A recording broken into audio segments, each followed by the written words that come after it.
Hello there, it's Anna here and welcome to Little Crochet Farm. Today I share with you one more pattern for the Halloween collection.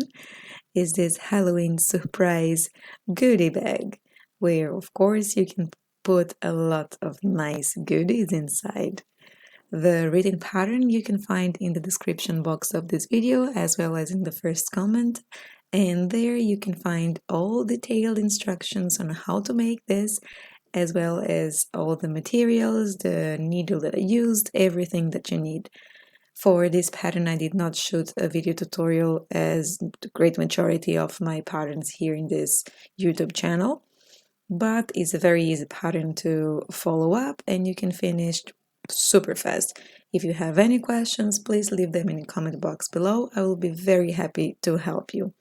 Alright, if you want more Halloween patterns, you can check out the playlist with the Halloween patterns here. I will see you next week. Bye!